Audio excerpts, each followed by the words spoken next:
The Money Show. Personal Finance with Warren Ingram.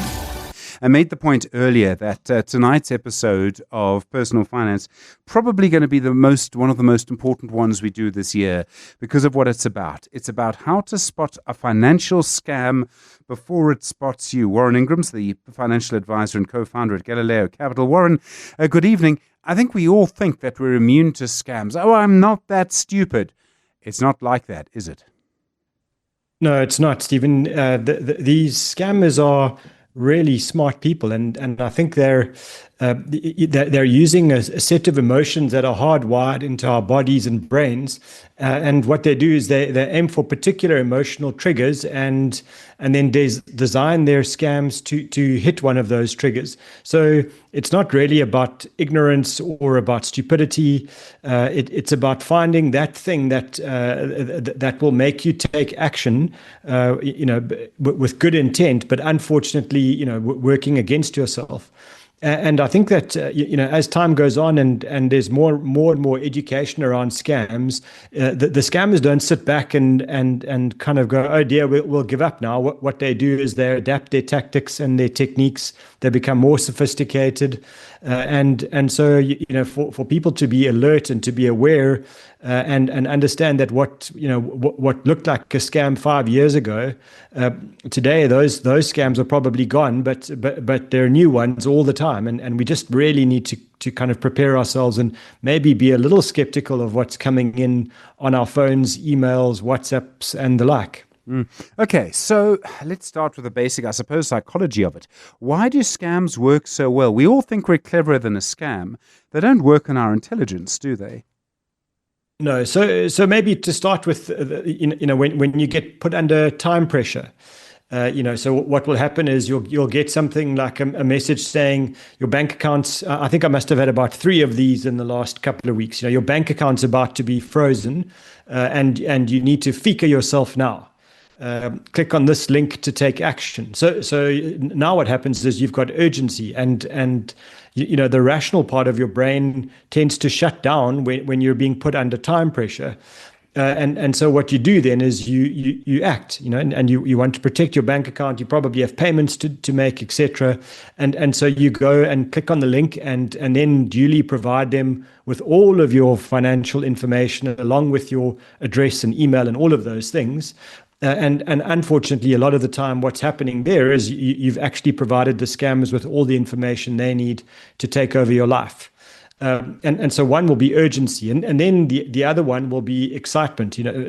For example, telling you that there is an opportunity, there is an investment opportunity that's about to close, and you've only got 12 hours or 24 hours to go, and you better take advantage now because this is never going to happen again.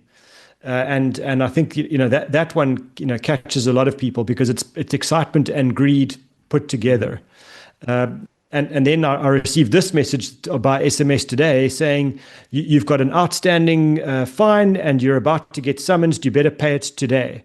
And everything looked fairly legitimate, but what I did was I went to Arto, the actual government website, and looked there, and I had no fines. But I was initially triggered because I mean the last thing I want to do is get a traffic fine and leave it unpaid. So playing on fear, I think is a big one, and maybe the last kind of big emotional one will be around trust. So can I convince one person to invest, and I'm saying invest in inverted commas because it's actually just putting money into a scam, and then get them to become a believer in my scam, and then to convince their friends to join. Because the moment you get a WhatsApp from your friend telling you that they've invested and actually things are going well, you're going to trust, and that trust breaks through all of the other barriers that we would normally have. So those are kind of the core key emotions that these scammers will play on.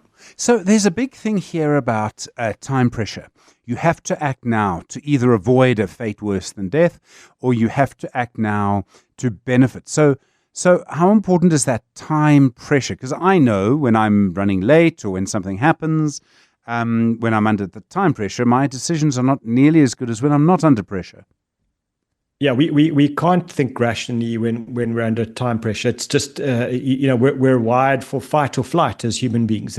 So if you can create, as a scammer, if you can create a sense of real urgency, radical urgency in someone's mind, what you've accomplished is you've helped to bypass the rational part of their brain that will make them stop and think and assess and understand that maybe things are not going well. So typically, if a scammer can get you on the phone, for example, to say, I'm phoning from your bank, there's fraud.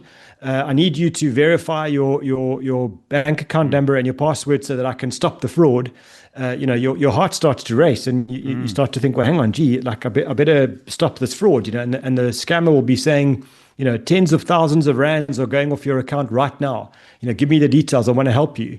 And so that kind of pressure just, again, will stop our brain thinking, and we'll just start to act. And it happens so often where, if they can get you on the phone and they can put you under that pressure, they've kind of broken through a lot of our own barriers that we put up for ourselves, our own protections.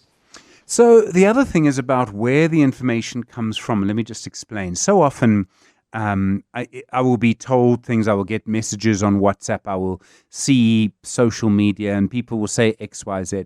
And when I look at who I believe and who I don't, I believe the people I know. And I know them from socially. I know them because they're at, their parents at my children's schools. I know them because there's someone I worked with, or they know someone I worked with. Those social links, how important are they for the scammers?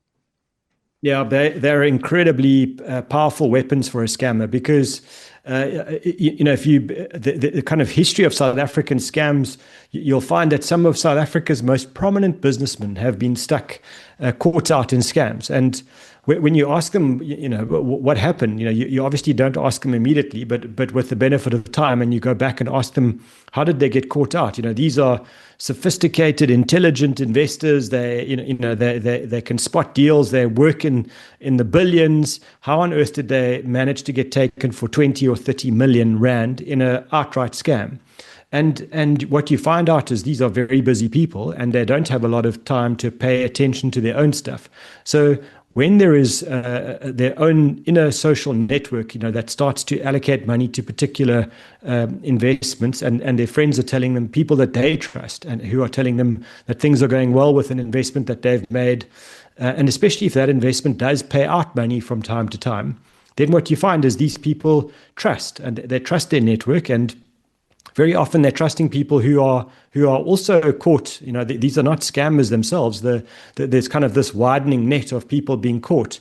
And so what happens is the social network overrides a lot of the due diligence that people would do, and especially busy, people who are doing a lot of other work. And so they'll just trust their friends, that they trust the friends have done the homework, and use that recommendation to then, go into an investment.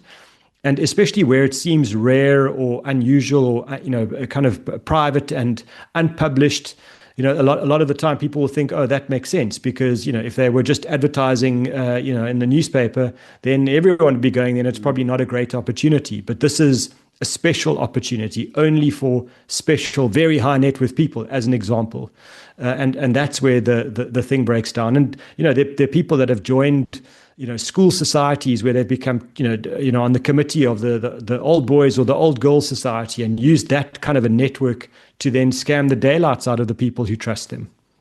Okay, so obviously in an era where we can't trust anyone, what are the warning signs? Where do you start with, what is the first big warning sign that just tells you stay away from this?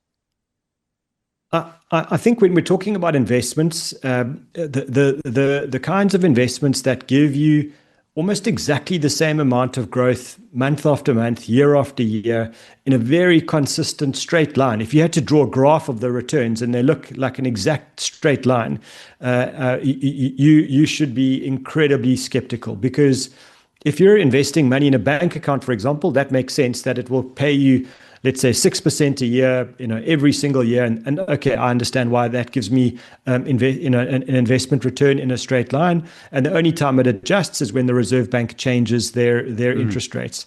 But when you've got an investment that's giving you 2 or 3 or 4 times the inflation rate, so now suddenly we're talking about something that's generating 20 or 30% a year, and it's performing in a perfect straight line. It never goes down. It only goes up, and it goes up monotonously. That's called a scam. There is no such thing that can deliver returns in a straight line way above inflation for year after year after year. The stock market will deliver an incredible year where it gives you 30 or 40%, but it will be followed by years where you lose 5, 10 or 15%. And that roller coaster ride tells you that you're in a legitimate investment. So number one, guaranteed very high returns on an investment where the thing can never go down, and it way outperforms everything else. I'm almost convinced you're being caught in a Ponzi scheme if you allocate money to that. Sure. The other thing, I suppose, is an obvious question you would ask anyone is, where is the money coming from? Why is this such a good investment? How does it actually work? How important is the answer to that? You need absolute transparency. So you need to know, in clear information, what's going on.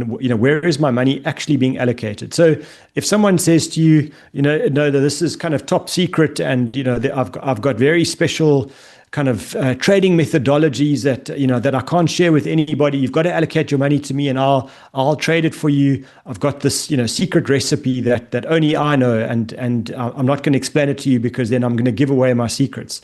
That for me is garbage. Number one, there is no such thing, and it's the vagueness is actually the danger sign here. You should, if you're going to allocate money to something, it should be very clear, very transparent. You should know how the person is doing, the investments on your behalf, and it should be a simple thing to explain. And maybe also, where is it registered? Where is my money actually sitting? Is it sitting in a unit trust? Is it sitting on a stock exchange?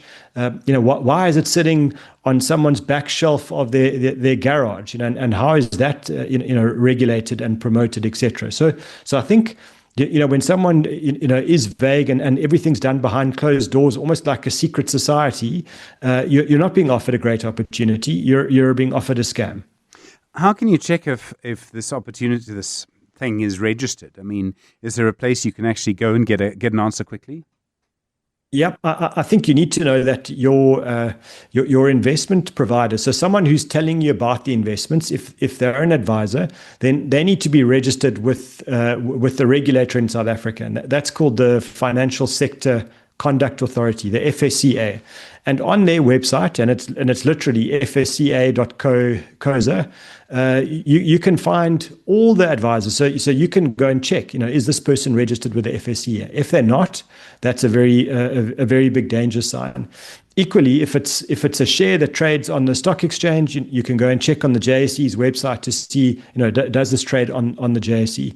And if it's apparently an overseas share that you're being offered, go and check that stock exchange. So ask the simple question: where is this listed? If it's a share, who's the advisor? Who's the product provider? And all of those details will be available to you on a regulator's website.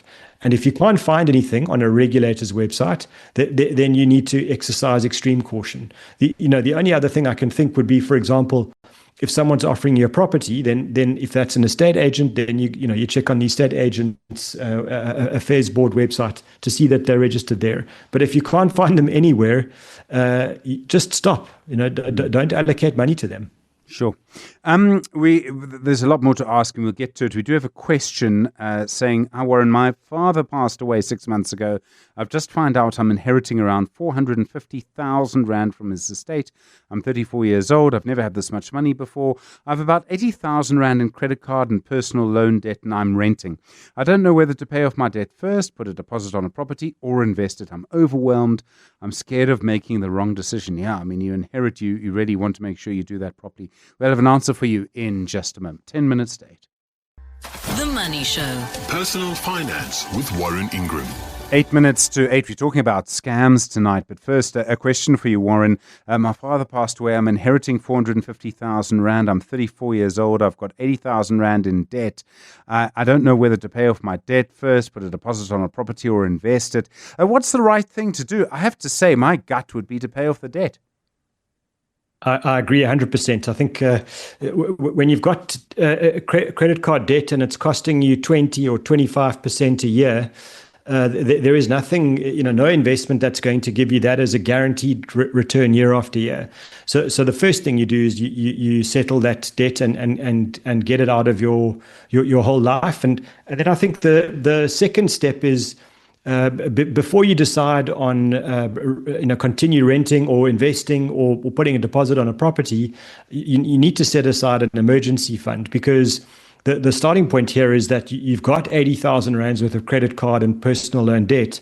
And what you want to do going forward is make sure that doesn't happen to you again. You don't now commit your money to an investment and then a shock happens and you need to access that investment at the worst time. So I would say the next step after settling the debt is set aside 3 to 6 months of your expenses in an emergency fund, and then take a bit of time, because if you've never seen this kind of money in your life before, it's deeply unsettling for a lot of people. There's a reason why so many lottery winners end up bankrupt later in life, and it's because they're not used to getting a huge amount of money in their lives in one shot. So the thing that I would be analyzing if I'm in your position is, how did I get into that credit card and personal loan debt in the first place? And what do I need to do differently to make sure that doesn't happen to me again? So I would be doing that first. And then, once you've done the emergency fund, I think I'd continue renting for a while if I were you, and actually just get used to investing some of your money and become a long-term investor, and then continue with life as it was, and let that money grow while you kind of live your life and build your life in your own way. Because unfortunately, that money's not life-changing in terms of allowing you to retire or something. What it does allow you to do is give yourself a great head start. And maybe have some control. Okay, Warren, back to scams. I mean, which scams are most active in South Africa right now? And I would imagine, off the top of my head, I would probably say something that claims, but isn't, but claims to be involved with crypto. Yeah, they're so popular right now, and it, they'll kind of guide you to what looks like a very slick web app or app on your phone. And it looks like a normal trading platform, and you'll be incentivized to allocate some money, and then you'll be told that it's some kind of a trading methodology on crypto, and there's an automated way of being able to buy low and sell high, and all you need to do is put in a bit of money. And what happens with these scams is that they actually, they create the opportunity for you to put some money in, and then you'll test it, which is a good idea, to put in a small amount and then draw it out. And the scammers are very clever. They'll allow you to draw that money out. And so now you're building up a bit of trust, and then you put a bit more in, and then they'll help you make some profits. Unfortunately, the profits are not real. What they've done is they've given you someone else's money from a previous scam, and then you start to get suckered in, and you put more and more and more, and then one day you decide to draw out. And when you try and do the big withdrawal, that's when you start to hit the roadblocks, where they'll tell you, unfortunately, there's a fee that you need to pay for withdrawals, etc. So actually what they're doing is they're getting you to give them even more money time after time after time. So for me, crypto scams, especially with automated trading, are kind of the big one at the moment. Bank impersonation. I mean, I know quite a few people who've been caught by this. Yeah, it happens a lot on phone calls. So you just get a phone call and it says, hi, again, very kind of professional sounding. They'll have a bit of information about you already. They've already got some of your data, and they'll be saying, from your bank, there's a scam happening on your account, and I need some information from you to be able to change your access. Please give me your passwords, etc. So it's usually very professional sounding call center kind of a person asking you for personal data on your bank account. And whatever you do, you don't give them that. But that the bank impersonation is also very popular at the moment. And romance scams. I mean, some of the big international ones are actually headquartered here, from what we can see. I mean, the FBI or our authorities have been making arrests on behalf of the FBI. Yeah, and it's such a tragic situation because they're actually preying on people who are lonely and often have lost a loved one in the past sort of couple of years, and then they hook them and they start to draw them in, by saying, I'm living in London and I want to come and visit. Send me some money, and then they get stuck at the airport apparently, and they need a bit more money, and so they just draw people in, and eventually they clean people out. So those romance scams are horrific. Okay, we've got a minute left, Warren. So you're halfway through a transaction. You're thinking of putting money in, and there's something in the back of your mind that makes you think, hold on a second. What do you do if you suddenly think, I think this is a scam? Actually, just put down the phone. If someone's phoning you and they're saying, I'm from your bank, put down the phone and go to your own bank's website. And if you want to, phone on the number that's put on your bank's website.